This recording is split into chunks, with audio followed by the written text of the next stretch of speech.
എന്റെ ബുദ്ധ ഭഗവാനെ, ശുദ്ധോദന മഹാരാജാവിന്റെ മകനായ അങ്ങ് സർവ്വ സൗഭാഗ്യങ്ങളും രാജപദവിയും ഉപേക്ഷിച്ച് ഒരു രാത്രി ഭാര്യയോട് പോലും പറയാതെ കൊട്ടാരം വിട്ടിറങ്ങിയ ആളാണെന്ന് പണ്ട് എന്നെ സരസ്വതി ടീച്ചർ 5ാം ക്ലാസ്സിൽ പഠിപ്പിച്ചിട്ടുണ്ട്. ഇന്നെന്റെ ഗതി ഏതാണ്ട് അങ്ങനെയൊക്കെ തന്നെ. ആർഭാടകരമായ ഒരു ജീവിതവും സ്വന്തം മുറപ്പെണ്ണും കൈവിട്ടുപോയ ഞാൻ അങ്ങേപ്പോലെ തെരുവിലേക്ക് ഇറങ്ങിയിരിക്കുകയാണ്.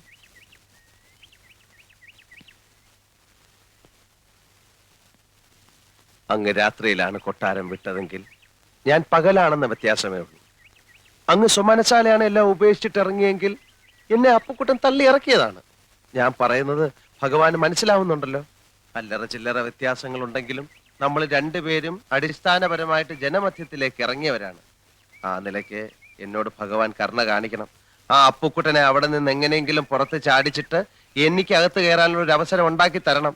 അല്ലെങ്കിൽ എവിടെയെങ്കിലും പോയിരുന്ന് ഞാൻ തപസ് ചെയ്ത് എന്തെങ്കിലുമൊക്കെ ഞാനും ആയിത്തീരും. നമ്മൾ തമ്മിൽ എന്തിനാ വെറുതെ ഒരു കോമ്പറ്റീഷൻ?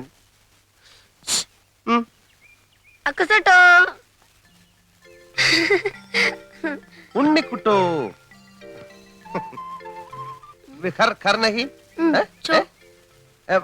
എവിടെ? വേർ കിതർ? മലയുടെ മുകളിലോ? ഓ, അവിടെ അല്ലേ? പിന്നെ നീ എന്താ വീട്ടിൽ പോവാത്ത? നിന്റെ പേരിൽ വേറെ ആരെങ്കിലും അവിടെ കയറി കൂടിയോ? എനിക്ക് വീട്ടിൽ പോകാനൊത്തില്ല. അപ്പുക്കുട്ടൻ എന്നൊരു പാര എനിക്ക് മുമ്പേ അവിടെ കയറി പറ്റി. ഇനി ആ കുരി കഴിയുന്നത് വരെ ഉണ്ണിക്കൂട്ടന്റെ കൂടെ ഓപ്പൺ എയറിൽ കഴിയാം. എന്താ മനസ്സിലായില്ലേ? പിള്ളേർ അത്രയും മനസ്സിലാക്കിയാ മതി. നമുക്ക് തെരുവിലോട്ടിറങ്ങാം.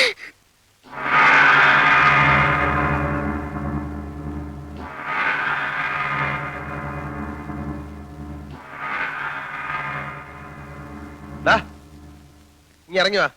മതി ഒരുങ്ങിയത്. വാ വാ.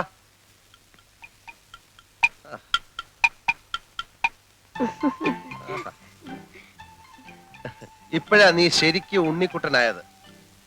കടത്തിണ്ണെ കിടന്നാലും നല്ല വെൽ ഡ്രസ്ഡ് ആയിട്ട് കിടക്കണം. ചത്ത് കിടന്നാലും ചമഞ്ഞു കിടക്കണമെന്ന് മലയാളത്തിലൊരു ചൊല്ലുണ്ട്. നിനക്ക് ഈ തൊപ്പി ചേരുന്നില്ല. നിന്റെ മുട്ടത്തലയാ നല്ലത്. വാ.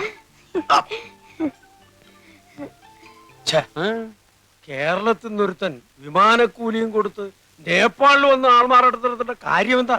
മോഷ്ടിക്കാൻ. അല്ല എന്തിനാ? ചില കള്ളന്മാർക്ക് നേറ്റീവ് പ്ലേസ് മോഷ്ടിക്കുന്ന ഇഷ്ടമല്ല കുട്ടിമാമ.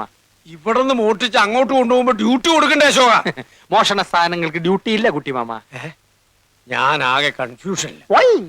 അവന് നിന്റെ അമ്മയുടെ ചായ തോന്നുന്നില്ലേ? എനിക്ക് തന്നില്ല എന്റെ അമ്മ ചായ. പിന്നെ അവന് ഏതായാലും സത്യമറിയാൻ സുമതിയടത്തേക്കൊന്ന് എഴുതുന്നുണ്ട്. അത് പറഞ്ഞപ്പോ നീ എന്തിനാ ഞെട്ടിയത്? കുട്ടിമാമയ്ക്ക് എന്നെ വിശ്വാസമില്ലല്ലോ എന്നോർത്തപ്പോ ഞാൻ ഞെട്ടി മാമ. നിന്നെ എനിക്ക് ഭയങ്കര വിശ്വാസമാണടാ. എന്നാലും അവൻ ആരാന്ന് അറിയണ്ടേ മോനെ? എന്തിനറിയണം? അതൊക്കെ അറിഞ്ഞ പ്രശ്നമാ. ലോകത്തുള്ള എല്ലാ കള്ളന്മാരുടെയും ജീവചരിത്രം അറിഞ്ഞാലേ അമ്മ വീണ്ടും പഴയ പോലെ പട്ടാളത്തോട്ട് പോകേണ്ടി വരും. അതുകൊണ്ട് അതിനെ കുറിച്ച് ഒന്നും അറിയണ്ട. ഇല്ല. Promise? Promise. God promise. Yes. അശ്വതിയെ കാണുന്നില്ലല്ലോ കുട്ടിമാമ. അശ്വതി എന്തിയേ? Aswathy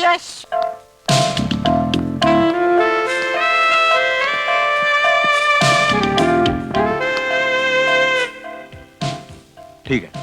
May I come in, sir? Yes.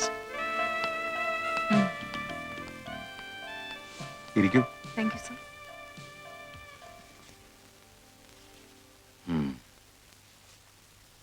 Good. ഇത് കണ്ടിട്ട് മറ്റേതെങ്കിലും അനുഷ്ഠാന കലയുമായി സാമ്യം തോന്നിയോ? ഞാനങ്ങനെ ആലോചിച്ചില്ല. നമ്മുടെ നാട്ടിലെ കോലംതുള്ളലുമായി വിദൂരമായ സാമ്യം ഇതിനുണ്ട്. ദേവപ്രീതിക്ക് വേണ്ടി നടത്തുന്ന അനുഷ്ഠാനം തന്നെയാണോ ഇതും? മിക്ക നാടോടി കലകളും മതപരമായ അനുഷ്ഠാനവുമായി ബന്ധപ്പെട്ടവയാണ്. പക്ഷെ ഇത് അതിന്റെ ഒരു കമേഴ്ഷ്യൽ വേർഷനാണ്. ഇത് ഇതിന്റെ തനിമയോടുകൂടി ഇപ്പൊ എവിടെയെങ്കിലും കാണാൻ പറ്റുമോ? ഈ നാടിന്റെ ആത്മാവിലേക്ക് ഇറങ്ങിച്ചെന്നാൽ ഒറിജിനൽ ആർട്ട് ഫോംസ് മാത്രമല്ല, അസാധാരണമായ ഒത്തിരി ആചാരാനുഷ്ഠാനങ്ങൾ നമുക്ക് ദർശിക്കാൻ കഴിയും. കേൾക്കുമ്പോൾ അത്ഭുതം തോന്നും. ജീവിച്ചിരിക്കുന്ന ദൈവങ്ങൾ വരെ അവിടെ ഉണ്ട്. ഞാൻ കേട്ടിട്ടുണ്ട്. ദിവ്യ കന്യകയെ പോലെ അല്ലേ? യെസ്. പുനർജന്മവുമായി ബന്ധപ്പെട്ട മറ്റൊരാചാരം. ഉദാഹരണത്തിന് ടിബറ്റൻ ബുദ്ധമതക്കാരുടെ ആചാര്യനായ ലാമ മരിച്ചു കഴിഞ്ഞാൽ അദ്ദേഹത്തിന്റെ പുനർജാത ശിശുവിനെ തെരഞ്ഞെടുത്ത് റിംപോച്ചയായി വാഴിക്കുന്ന ചടങ്ങ് ഇന്നും അതിന്റെ തനിമയോടെ തുടരുന്നു. റിംപോച്ചെ? പുനർജാത ലാമയെ അവരങ്ങനെയാണ് സംബോധന ചെയ്യുന്നത്. ആ, നന്മയുടെയും കരുണയുടെയും പ്രതീകമാണ് റിംപോച്ചെ. അവരുടെ പ്രാർത്ഥനയ്ക്കും ചികിത്സയ്ക്കും ആ കൊച്ചു സന്യാസിയുടെ സാന്നിധ്യം ആവശ്യമാണെന്ന് അവർ വിശ്വസിക്കുന്നു. സാറിനാല് വിശ്വാസമുണ്ടോ? എനിക്ക് വിശ്വാസം ഉണ്ടെങ്കിലും ഇല്ലെങ്കിലും അശ്വതി അത് വിശ്വസിച്ചേ പറ്റൂ. കാരണം കുട്ടിയുടെ സബ്ജക്റ്റ് ആണത്. ബൈ ദ വേ, ഇത് നന്മയുടെ ലോകമാണെങ്കിൽ ദുർമന്ത്രവാദവും മനുഷ്യക്കുരുതിയുമായി തിന്മയുടെ മറ്റൊരു ലോകമുണ്ട്. I am collecting some interesting details about it. Okay, അശ്വതിയുടെ അന്വേഷണ ബുദ്ധിയെ ഞാൻ അഭിനന്ദിക്കുന്നു. Keep it up. Thank you sir.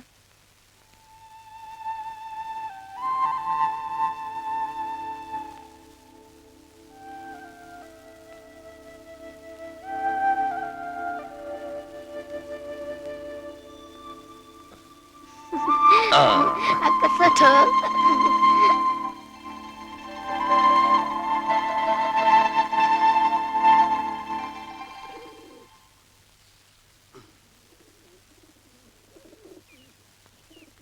എന്റെ അമ്മേ, അടിച്ചോണ്ട് പോയാ? ഇല്ല. ഇവനിത് എവിടെ പോയി? Akasato. എനിക്ക് രാവിലെ ചായ വേണമെന്ന് ഉണ്ണിക്കുട്ടനോട് ആരാ പറഞ്ഞേ? ഉം?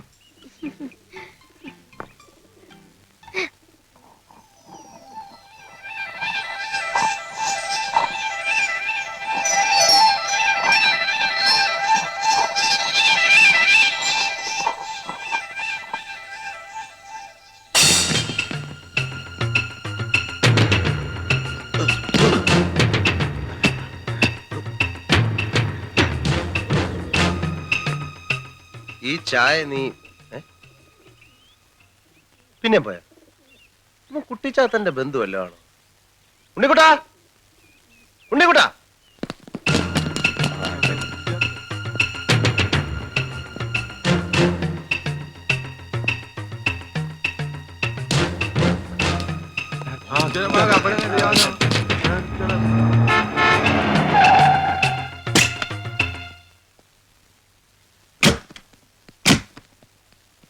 ഞാൻ പറയുന്നത് കേൾക്കുന്നുണ്ടല്ലോ അശ്വതി? ഉം. ആ, എന്നിട്ട് അവൻ കാവിലെ പൂരത്തിന് വെച്ചിരുന്ന കതിനയില് വെള്ളം കോരി ഒഴിച്ചു. എന്തിന്? എന്നോടുള്ള വാശി തീർക്കാൻ. അപ്പൊ കഥ ഇതുവരെ തീർന്നില്ലേ? ആ, എന്റെ വിജയത്തിന്റെ കഥ എങ്ങനെ പെട്ടെന്ന് പറഞ്ഞാൽ തീരില്ല. അതിങ്ങനെ മഹാഭാരതം പോലെ കാണാനായിട്ട് കിടക്കുകയില്ലേ? ഒരു ദിവസം കൊണ്ടൊന്നും പറഞ്ഞ് തീരില്ല. ഇപ്പൊ ഞാൻ പോട്ടെ, ബാക്കി നാളെ പറയാം. സീരിയലായിട്ട് പറഞ്ഞ എന്റെ ത്രിൽസ് ഉണ്ടാവില്ല. ആക്ഷൻ പാക്ഡ് അഡ്വഞ്ചർ സ്റ്റോറിയാണ് എന്റെ വിജയത്തിന്റെ. ഞാൻ പോട്ടെ, പ്രൊഫസർ വെയിറ്റ് ചെയ്യാണ്. അശ്വതി, അശോകേട്ടൻ പോകുന്നില്ലേ? പറഞ്ഞുകൊണ്ട് വന്ന കാര്യം മുഴുമിക്കാതെ പോകുന്നത് എങ്ങനെയാ? നമ്മൾ എവിടാ പറഞ്ഞു നിർത്തിയത്? പടകോളിച്ചണ്ടി മത്സരം. അവിടെ വെച്ച് അവൻ ഒരു വെല്ലുവിളി നടത്തി. കാവിലെ പാട്ട് മത്സരത്തിന് അവൻ എന്നെ തോപ്പിക്കുമെന്ന്. പട്ടം പറത്തൽ, ചെസ്, കബഡി, തലപ്പന്ത് എന്നീ മത്സരങ്ങളിലൊക്കെ ദയനീയമായി പരാജയപ്പെട്ട ഒരുത്തന്റെ വെല്ലുവിളിയാണെന്ന് ഓർക്കണം. കുറെ നേരം കൊണ്ട് അശോകേട്ടൻ പറയുന്നുണ്ടല്ലോ, ആരായി അവൻ? എതിർ ടീമിന്റെ ക്യാപ്റ്റൻ അശ്വതിയുടെ ഫ്ലാഷ് അടിച്ച് മാറ്റിയില്ലേ? ഏറോണ്ട് അവനെ പൊലിറ്റിക്കും. എന്നിട്ട് എന്നിട്ടെന്താ? മത്സരം തുടങ്ങി.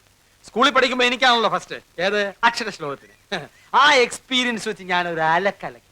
നക്ഷത്രം മത്സരമായിരുന്നോ?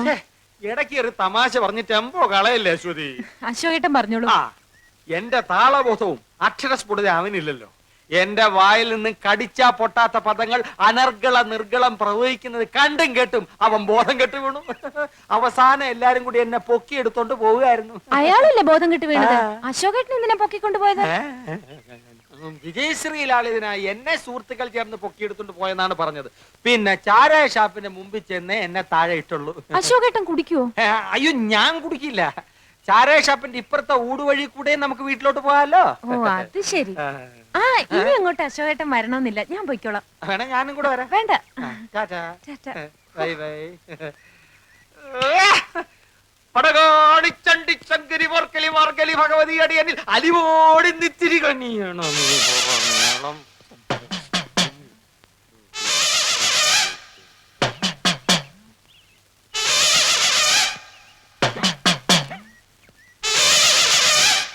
എന്ത് നിർത്തി കളഞ്ഞത്? മുഴുവൻ പാടാത്തത്? പറഞ്ഞു പാടിക്കാൻ നീ ആര്? സംഗീത സംവിധായകനോ? സംഗീത സംവിധായകനൊന്നും അല്ലെങ്കിലും എനിക്ക് വ്യക്തിത്വമുണ്ട്. അതുകൊണ്ടാണല്ലോ നീ എന്റെ പേര് പറഞ്ഞ കുട്ടിമാമയുടെ വീട്ടിൽ കയറിയത്. അപ്പുകുട്ടനെന്ന പേരിൽ തന്നെ കയറാനാ വന്നത്. ബെല്ലടിച്ചു. കുട്ടിമാമ കഥവ് തുറന്നപ്പോ ഒറ്റ ചോദ്യം, അശോകനല്ലേ എന്ന്. പ്രായം ചെന്ന മനുഷ്യനല്ലേ എന്ന് വിചാരിച്ച് ഞാൻ തിരുത്താൻ പോയി. പിന്നെ ഞാൻ വന്നപ്പോ നീ എന്താ തിരുത്താത്ത? തിരുത്താൻ സമയം വേണ്ടേ? ഉള്ള സമയം കൊണ്ട് നിന്നെ പുകച്ച് പുറത്തിയടിക്കാൻ നോക്കൂ, ഞാൻ പേര് ഇരുത്താൻ നോക്കൂ. ദമയന്തിയുടെ മുമ്പിൽ നീ കുറച്ചാൾ ഷൈൻ ചെയ്തില്ലേ, ഇനി അശ്വതിയുടെ മുമ്പിൽ ഞാൻ കുറച്ച് ഷൈൻ ചെയ്യട്ടെ. അതാണോ കാര്യം? ആ, അതാണ് കാര്യം. ആ. എത്ര നാൾ ഷൈൻ ചെയ്യും? എത്ര നാൾ ഷൈൻ ചെയ്യണം? എത്ര നാൾ ചെയ്യാം? എത്ര നാൾ വേണേലും ചെയ്യാം. ഇടാ കൂടിയ ഒരാഴ്ച, അതിനുള്ളിൽ നിന്നെ പുകച്ച് പുറത്ത് ചാടിച്ചില്ലെങ്കിൽ എന്നെ അപ്പുകുട്ടാന്ന് വിളിച്ചോ. എന്നെ പുറത്തിയടിച്ച് നീ അകത്ത് കയറുകയാണെങ്കിൽ നിന്റെ പേര് നിനക്ക് തന്നെ തരാം. എടാ ഞാൻ കേറിയ നീ താനെ പുറത്തിയാടും. സിംഹത്തിന്റെ ഗുഹയിൽ പൂച്ച കടക്കില്ലടാ. തല ഇവിടെ ഇരിക്കുമ്പോ വാലിരുന്ന് അനങ്ങല്ലടാ. ഉം. Check check.